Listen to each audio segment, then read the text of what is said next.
Good morning, Internet! It's hot, real hot, damn hot. So hot I could cook a crock pot in my shorts. What's the matter, fool? Were you born on the sun? I saw somebody dressed in an orange robe burst into flames. It's that hot.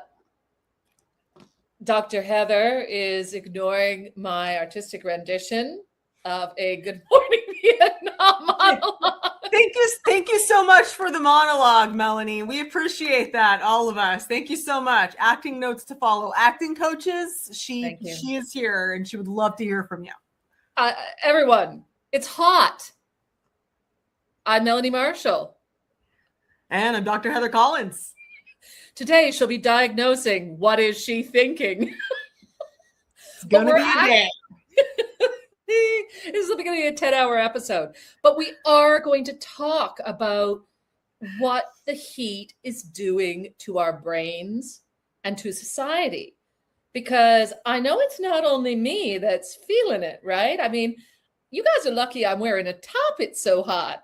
So, I feel lucky that you're wearing a top. Thanks for doing that. I appreciate it. Yeah, you're welcome. And we want to just dive into something that everyone is feeling across Europe, across North America, that they're being affected by the heat. It's not going away. And let's figure out what is happening in our little noggins and how can we cope. So I know that it is making me a little more impulsive. Heather, am I right? That it's making you a little more impulsive? Wow. I haven't cracked your brain open exactly, but I'm willing to bet it has. And there are a lot of reasons for that. As Madonna once said, it's burning up. Woo! And may not be burning up for your love, but it's burning up for your brain. And when our brains overheat, things suffer. Like what? Well, let's start with the fact that what would you consider to be hot, like a dangerous kind of hot where you would expect your brain to suffer? Do you have any guesses about that? Well, I mean, so I've spent a lot of time in the Middle East. I've spent a lot of time in Asia. I've spent a lot of time in sub-Saharan Africa. So I'd say 35 plus Celsius. Oh no, we really should have figured out our Celsius to Fahrenheit conversions for this one. Okay, well, 35 plus, that's around 90 degrees, I want to say. Okay. Fahrenheit, close to that, which we would consider to be very hot, certainly.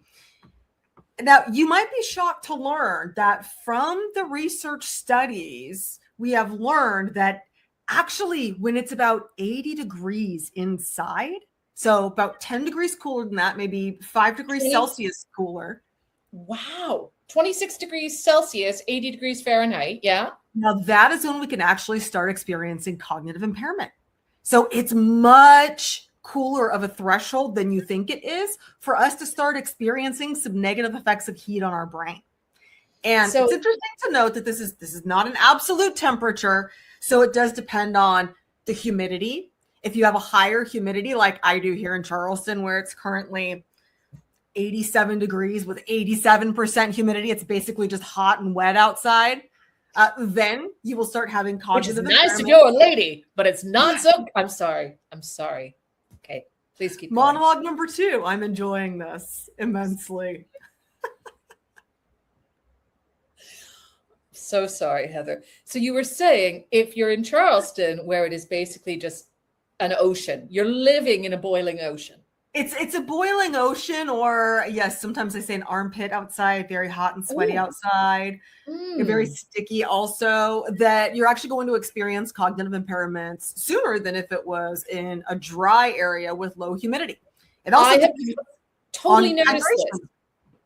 I've totally noticed this. And it's funny, I was talking about this with somebody that I have worked in deserts in full, like in a flak jacket and fully covered up, and found it easier to work than I have recently in this heat wave here in Toronto, which has high humidity. And I was saying to somebody, this is really weird.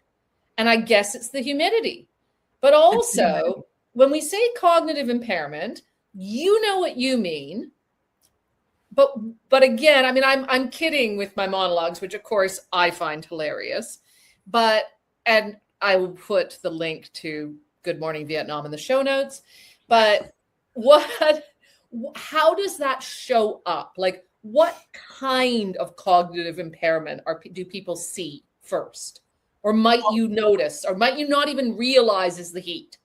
Yeah, it's really interesting because first, you're going to have a lower attention span. So you're not going to be able to pay attention as much. Now, the interesting thing about that is when you have a reduced ability to pay attention, makes it hard to notice that you're cognitively impaired and that things are going wrong, right? There's the irony in that. One of the things you need the most to survive and take care of yourself when you're faced with heat exposure actually becomes impaired pretty quickly. You might also notice that sense of kind of a fog, a brain fog. There might be a little bit confusion. You're going to have a slower reaction time. So you're also going to have poorer decision making. So you're going to make poor decisions, and it's going to take you longer to make those poorer decisions. And when you do make them, it's going to take longer for you to execute those decisions and actually do the thing you're trying to do to save yourself from the heat. So it's just that basically everything's slowing down. Everything is slowing down, and your brain's job is survival. So it's going to shut down everything else happening in your brain and body that it considers to be, let's just say, not urgent to immediate survival. And sadly, that does include a lot of your thinking processes and cognitive capabilities. Right. So in my case, it might be impulse control. It sure might be. My brain is like, you know what? Go ahead. Make all the jokes you want. We've got to stay cool. Well, have you noticed the way people behave when there's a heat wave somewhere? Yes. So you are not the only one who is experiencing perhaps some impulse control. In society, we tend to see people being a little angrier, acting out a little bit. There have been some crime waves that have happened when heat waves have happened in different cities in different periods of time. This is one of the areas that I find the most interesting, is how we end up interacting with each other in these spaces. Because I guess probably this is what I have ended up covering, and also being impacted by at the same time as I'm trying to lead a team through it, who is also being impacted by it. So you have this weird sense of knowing that you are affected when you're in extreme heat, but still needing to try and operate on a high level and trying to keep everyone else operating on that level too. So, and yet you have that awareness to know that there's something a little bit off, right? That's really difficult to do. That there's something a little bit off. So I feel a bit like a vampire, right? Where you're doing this thing of like, I have to cool down. And, you know, like you pulling everybody in to like a dark, cool space, like in the Lost Boys, you know, that movie where they all go into the cave. You feel like you're doing that. You're going into the cave and like everybody drink water to try and keep as much cognitive capacity as you can to keep covering what will often, but not always be, and the reason I started with a lack of impulse control is a breakdown, what seems like a breakdown in impulse control. Because it's not always bad. You'll see people like, you know, say opening a fire hydrant or having a dance party or having a crime wave. A lot of times you see riots, right? Like riots never break out in the dead of winter, right? Nobody has, not a popular time for a riot when it's not a popular time for a riot, you know.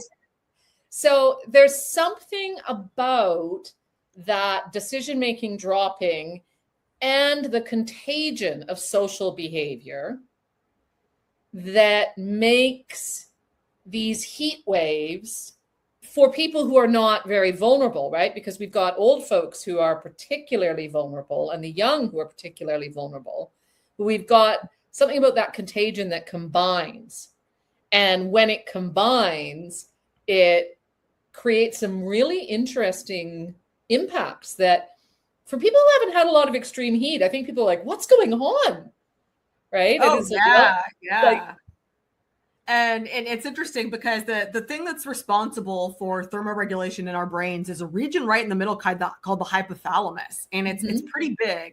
And so one of the things that happens is when it's really, really hot out and our body temperature starts rising, it immediately picks up all the sensations, the sweat, the heat, everything coming in from the outside, and sends emergency signals throughout your brain. And again, shuts down the prefrontal cortex, your decision-making circuits, your risk-taking circuits, your inhibition is lowered. All of these circuits get reduced in their capability at the time because they're considered somewhat optional when it comes to surviving the heat. Your brain's first task is that hypothalamus says, I have to do everything possible to cool the body down immediately. Otherwise, the heart's going to have problems and will die. So your brain is doing its job. It just doesn't look pretty at the time.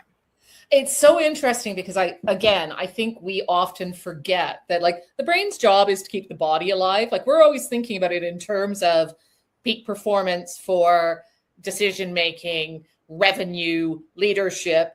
But it is first and foremost, if you don't have a beating heart, you're not going to deliver your quarterly targets, Brian. You know, like that's beating a heart is required for peak performance. Like step one. And I think as we're starting to see more of these extreme events, people are like, oh, yeah. But then one of my questions is there research? Because I'm telling you about how we would try and how I would try to keep us online, like basically trying to keep those parts of my brain online as long as possible. And I would get the brains of your team online too. Probably the people you were working with on location. Yeah, no, trying to keep their brains operational and safe. And how I could feel like I've got heat stroke once or twice. And boy, it wasn't pretty. And oof, I got it once covering a natural disaster because there wasn't enough water. And so my decision was that I would limit my water intake so that there was more water to go around. And that was definitely not an option for a lot of the people that we were there covering the story, right? There were a lot of people there who didn't even have the privilege we had to buy so much of the available water. So how they were then able to cope with the heat, to make good decisions, to try and get themselves out of that situation, I don't know. And I guess I'm curious about is there research on what are the best hacks or what are the best solutions to keep yourself relatively online in a heat wave? Aside from staying cool, I guess. Yeah, I mean, number one is stay cool and hydrated. And so do anything you can do. And maybe that is going to a community swimming pool, sitting in the shade if there's shade, hydrating, eating a piece of fruit, eating some kind of vegetable. Fruit and vegetables have a lot of water in them. Another thing you can do is you can intentionally slow your heart rate down by slowing your breathing. And that'll help a little bit. Don't wipe the sweat away. And I know this is counterintuitive, but your sweat exists for a reason. Your sweat exists to cool your body. So let it. That's its job. And when your body produces water on the outside of your skin, let it sit on the surface of your skin. Its job is to cool your skin. So Our bodies are amazing. Our bodies are amazing. Yeah. So you want to let it do its job. And you want to do the best you can to understand that you are impaired. So if you are out in the heat for any period of time, if you start getting those really flush pink cheeks, it's time to do something about it. So don't wait until it's too late. Be proactive if you can and you have the resources available to do so. What about, one of the stories that's been really, some of these places that are now living through cycles of extreme heat, and in cities that are these heat sinks. How much adaptation can the human brain and body do to extreme heat? Is there much research on that? Well, there is some, but there's not a lot. And part of the reason is that it is considered unethical to put people in extremely dangerous situations. Oh, yeah. So we can't get approval for some of those research studies. I'm going to stick you in an oven for 2 hours and see what happens. But there are some field studies that have done looking at naturally occurring environments, and you can maybe adapt a little bit over a long period of time, but it comes down to a physics problem, right? That our body only contains so much water and so much blood, and it's the water and blood flow that keeps us cool. And so any evolution or adaptation that would happen would not be over a day or two or a summer or two. It would be over decades. So It's really difficult for our bodies to adapt to extreme conditions when it comes to heat. And when your body temperature rises to, about 101 degrees, again, not the outside temperature, but your body temperature, then we start suffering some problems with our brain and our cognitive functions. So it's really important. If you have to keep one area of your body cool, choose your head. And would that be for, and I'm curious, because I want to go into kind of adaptation in cities and society next. So would that affect development as well? Like if you had children who are in prolonged heat, so if we're talking about some of these societies, if they're in prolonged heat for a long time, their body temperature is raised, would that potentially affect development, or we just don't know yet? I don't know of any specific studies who have looked at that explicitly, but I would hypothesize that it would affect long-term development, because if your brain is constantly under a state of threat in which it has to think about its survival, then that's not going to enable the time, the space, or the conditions for other kinds of growth to happen in your brain, for those neuronal connections and synapses to really do what they do in your first few years of life when your brain is growing significantly. They're working overtime every day. So if you're under a state of threat, now whether that threat is heat or whether that threat is extreme cold, it might be the same kind of a situation. When your brain's under threat, it can't develop properly. Yeah, no, I was curious, because I always know you want to make sure that you're really standing foundationally on research. And I think so many of the questions that I have now about how we are going to adapt cities and societies, I'm like, well, do we have the right research for it? Because what you're saying is it's a physics problem, which means that actually a lot of the work we're going to have to do is around public spaces, housing, how we set up public transit. How do we make these places livable? Because we can't change humans right away. And I agree with that. Think about going to a lot of these places I've already been, and you'll be out filming with, let's be honest, poor people, where you are dying from the heat.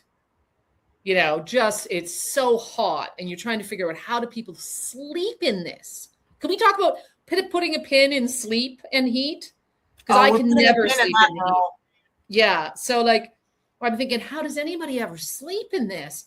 And, and they're working in the heat, and it's 6 a.m. and it's already baking hot. And, there's this experience that is so difficult. And then you walk in to the luxury mall, because I always have the benefit of living between two worlds. Mm-hmm. And I remember, once walking into this luxury hotel and looking at one of my colleagues and saying, I'm so sorry to all the polar bears, but whoever invented air conditioning deserves to be sainted. And because it felt literally like my entire body had just been I felt my brain come back online. I felt my spirit return to my body. My mood immediately improved. Literally, I can remember how good that specific moment in a specific country felt. And I think about the difference in those spaces, right? In what it means, right? All these people who were out doing all of the work to keep that city running. And then, to be honest, a lot of us who were pretty superfluous, drinking luxury milkshakes, which were delicious. I mean, is there anything better than a milkshake on a hot day? Oh, honestly. In freezing, icy air conditioning. It was so good. I'm so sorry, polar bears. And so anyway, so I think a lot about adaptation. I've been thinking about adaptation for years. Everybody puts so much money, all the market plays were into climate mitigation, but it's got to be adaptation if we're going to make cities work. Because Oh, sorry, no, jump in. It's just, this I is was what I've going been to say, thinking about. I thought about this recently. I was at a conference in France, and I know you spent a good deal amount of time in France. And so I'd love to hear your perspective on this. And I was at a conference. It was outdoors because it was far too hot for them to have it indoors. Mm-hmm. And I spoke with several people, and they said approximately 7% of French people have air conditioning in their homes. In addition to that, there are also certain laws and rules and ordinances. Like, for example, one person was explaining to me that in Paris, a lot of people have these, gorgeous floor-to-ceiling windows. But for example, if your window overlooks a historic property, like a historic church, you're not allowed to close your blinds or close your curtains. So essentially, you have sun coming in on a very hot day through these bright, gorgeous windows, and you're just not allowed to provide yourself some relief or shade. And it was quite hot there. It was 97 degrees Fahrenheit there. From what I understand, it's a little over 36 degrees Celsius. Mm-hmm. And this is a country that is perfectly modern and amazing in so many ways. And yet, historically and culturally, they've had challenges with air conditioning. Isn't that right? Absolutely problems with air conditioning. And now people are dying because the climate is changed and they're experiencing massive heat waves, and all the things that used to work don't work. Not all the things. That's a oversimplification, but a lot of the things. So and did they enjoy sweating? Did you tell any of them to just leave the sweat pouring off them? Well, I did not. People at Fashion Week? I did not. People tend to want to be a little bit more put together at a conference, especially a fashion industry conference. I was going to say, yeah. We were all trying our best with our fans, our very chic fans, fanning ourselves. And people did the best. People migrated toward the shade, and people stayed hydrated. And to their credit, they had an amazing ice cream truck there all day, both days. So it was really a delight to be able to cool off to some delicious ice cream in the middle of a hot conference day. That is adaptation. Ice cream is adaptation? This is the best news I've heard all week. All week. You heard it here, folks. Melody and Marshall is telling you ice cream is adaptation. Ice cream, chic fans, and Paris Fashion Week. I can't think of anything better. Dr. Heather was actually doing research for this show in real time, which I really appreciate personally. So thank you for that. Absolutely. And I will say I was in the countryside for this. When we talk about adaptation, when I was in the city in Paris, the Eiffel Tower was closed. Mm-hmm. A lot of museums were closed and closed early. Certain sectors of the city were just blocked off because they did not have the adaptation in place to deal with this kind of heat. And I think there's something about, cultures which have traditionally been hot. So if you think about the Gulf, where, now maybe where you exist, or you think about Spain, you think about places where you exist more at night. There is a siesta. There is a way of life where we accept that when it is the very hot season, things slow down, and that we allow for the fact that people are not going to be at their best. I always think about how, during Ramadan, it's really hot and everyone is fasting. So you don't expect everybody to be at peak cognitive performance. And that there's some of that cultural adaptation to the weather, rather than expecting human beings to be totally separate and able to pretend that it's not affecting us, to be like, okay, this does impact, and how can we work around that, or change our expectations or our working hours to accept that. Are you saying that when it's extremely hot, we should not be working 80 hours a week? Is that what you're saying? Well, I think that as leaders, we should be realistic about what we're going to get out of people. And I haven't always been, right? Because I'd be like, well, if I can keep my brain online, why can't you? Right?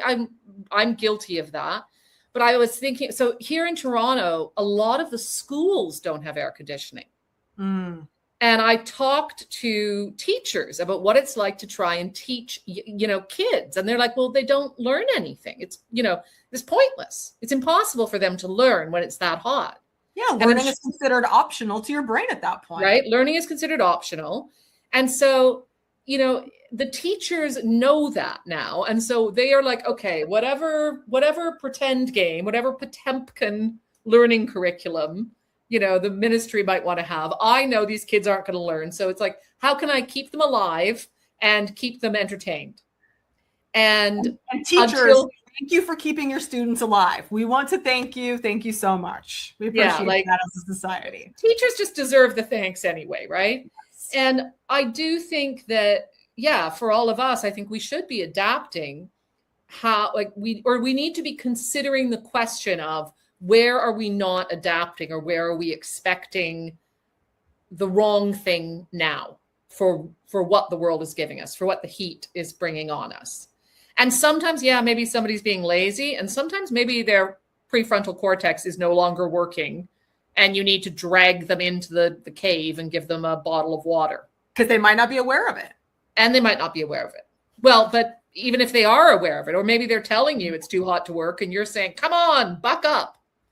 Because there's that expectation, right? That things are the way they were. Because we like to pretend things are the way they were. That's one of the things we like to do as a culture. Well, we sometimes have trouble accepting things have changed. Yeah. Despite the elderly people dying and children bright pink faced with fevers in classrooms. Yeah, it is. And I didn't ask you to research this, but you could pull in some brain stuff for this with me. It is one of the things I see the most is you can have reality staring you dead in the face. And the biggest competitive advantage that any leader can have is the willingness to see and accept it. Because almost 90% of leaders will be like, no, that's not happening. Because accepting reality feels so difficult and scary. Sometimes we do need to acknowledge the actual elephant in the room. Elephants aren't that bad once you can do a lot with an elephant once you see it. That's right. Acknowledge it. Play with it. Right. Feed it. Give it some water. Drag it into the dark. We still haven't talked about sleep, and we still haven't talked about the fact that heat isn't all bad. Heather disagrees with this. I don't disagree with it. Let's be nuanced about it. But first, my friend, sleep. So the interesting thing is that perhaps one of the most devastating effects of heat is actually on our ability to sleep. So we have research that shows that people sleep optimally at an indoor temperature of 68 degrees. Okay, hold on one second. I got to get my calculator. I've got to get our Canadian-US friendship calculator. You're doing your conversion right now with the maths? Yeah, I'm doing my Canadian-US friendship calculator is what I'm calling it. Okay. 20 degrees Celsius. Yes, thank you. 20 degrees. 20 degrees.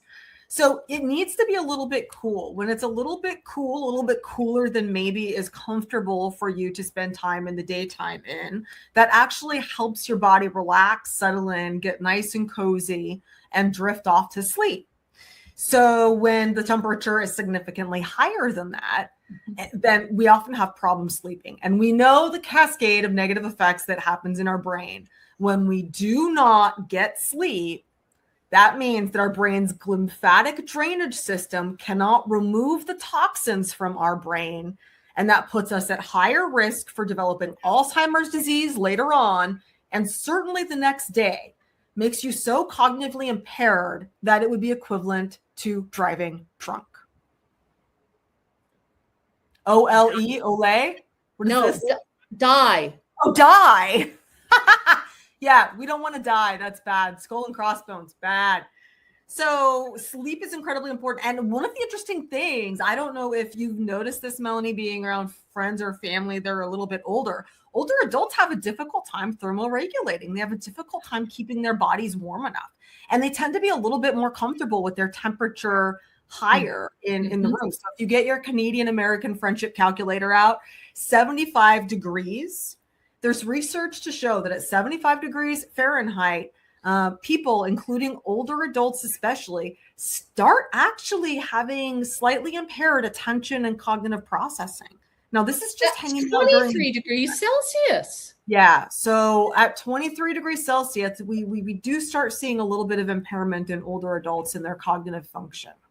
And I just want to go back to this, and it's at 80 degrees Fahrenheit, 26 degrees Celsius, that us young little fillies, we start to show evidence of being cognitively impaired, even though I thought I didn't start to show it until 90 degrees Fahrenheit, 35 degrees Celsius. And someday, next time we're together, we're going to have to run this experiment, right? Run different cognitive tests at different temperatures. I actually will let Dr. Heather experiment on me. I will give her permission to do all sorts of things. So she gives me all the informed consent. It's fantastic. It is now on the record on the internet. I find, and what you said there also indicates why why this heat is so dangerous for a lot of older people, right? Especially people who don't have access to air conditioning. Either they don't have it in their homes, or it's not working, or they don't have the finances for it, whatever it is, because it does cost money, right? People have to pay their bills. So it sure does. And, attention to all cities and townships and states and countries. When the temperature starts increasing, you need to immediately start protecting the elderly and children. Yep. So with kids, are they less able to thermoregulate too? They are, absolutely. One of the things I did when on my last day in Paris, I actually treated myself to a trip to Paris Disneyland. And it was amazing. It was 97 degrees Fahrenheit, a little over 36 degrees Celsius, and it was very hot. But Disneyland is one of the places that has fantastic air conditioning there. So yes, it was quite warm outside, but there was plenty of opportunity to be indoors in air conditioning and get ice cream and all of that good stuff. But I saw so many children, especially in the middle of the day, with bright pink cheeks and bright pink foreheads, and they were kind of staggering behind their families and their parents and their older siblings. And it was so clear that these little children, 4, 5, 6, were experiencing some cognitive impairment. They were having a really tough time being able to keep up with the heat. And it was a really interesting and also kind of stark and sad sight to see so many children who were having a really hard time with the heat. Well, and I mean, I'm making jokes and telling stories, but again, I come back to also what will happen with our societies, because, the heat and how we deal with it changes who we encounter. If it's really hot, you're talking about the Eiffel Tower being closed. I've been on streets where every shop is shut. And, if you're not in public spaces together, if you are no longer, if the luxury mall is available to some people, but the public squares are too hot for everyone else, then we stop interacting with each other. So as these things change, and we have to figure out what our cities and our communities look like, and how much community time we actually have together when it's too hot to be outside for more than 10 minutes, it does matter. It does change not just how our brains work, but how our societies work and what our cultures are going to feel like. So I do think we need to be thinking about that, because that is real, right? Like the little kid staggering behind you and the shops that are shut are all real signals that, and again, the fact that this keeps happening and will keep happening are things that we have to consider, because we know it is important that people spend time together to have a good society. And this brings me to my heat isn't always bad. Extreme heat, sure. But when it finally warms up and the park opens and the splash pad turns on and everyone is grooving, or they're sitting out on the stoop and the music's on, that's community coming together. Spoken like such a good Canadian, appreciating the warmth and heat. I live in Charleston, and for me, it's just, it's like the 4 months out of the year when I basically can't be outside for longer than 5 minutes. I feel like this is also the lament of the curly-haired. Do you know what I do love, though, when I was thinking about you, when I was thinking about this? Mm-hmm. A lot of times, cities and townships and places do rise to the occasion, and public pools are open, and fire hydrants are open, and all of a sudden, there's that glimmer of joy and hope and pure entertainment when somebody says, "Oh, you mean I can actually go play in the fire hydrant spray right now?" Because that's not an everyday occasion. Yeah. And I do think, so I just think, how are we, that my invitation, if we're moving into, let's say we're doing the takeaways section now, since I think I've got you as close as I'm going to get to saying the heat can be good, that warm can be good. I'll agree with that. I mean, I do live in a subtropical climate by choice. So I agree with you. Yeah, absolutely. But when I used to live in Singapore, like I say, I really love air conditioning. I think that we are in a phase where we have a choice about really accepting that this is the new normal. And therefore, how do we want to meet this moment? And I am not a brain specialist. What I'm a specialist in is how we exist as community and how we lead creatively. And so the questions I'm interested in are, what do we need to create so that we can exist as joyful, hopeful communities in this heat? And I know there's a way. I know there's somebody out there working on, ecologically friendly air conditioning. Somebody tell me who that person is. But I think the invitation is, if you're the person who's come up with the great cooling center idea, then you are probably also the person who's going to come up with the more long-term sustainable idea. But the invitation is for all of us to be part of that, because it isn't sustainable for some people to wake up at 40 degrees Celsius at 6 a.m. while somebody else drinks the luxury milkshake. Like, that's probably not going to work out well for us. Heather, what do you want folks to take away? The heat is not going anywhere. It is here to stay. Be sure to hydrate before you think it's time. As soon as you're thirsty, it's actually a little bit too late, and then you're playing catch up. So make sure to stay cool before you think you need to, whether that's immediately going to the shade under the tree first, or taking 5 sips of water the minute you step outside. Be proactive. Yeah, love it. Love it. What about you, my friend? Well, I just gave mine. All right, that's it. I'm like, well, apparently I really hit the mark there. You were listening. Well, I didn't know if you had something else. You often have an extra little sprinkle to go on top of the ice cream. Oh, ice cream. Did somebody say ice cream? Yeah, that's our combined takeaway. Ice cream. Eat it. Combined takeaway is ice cream. Dairy-free or regular, however you need to eat it. Eat it.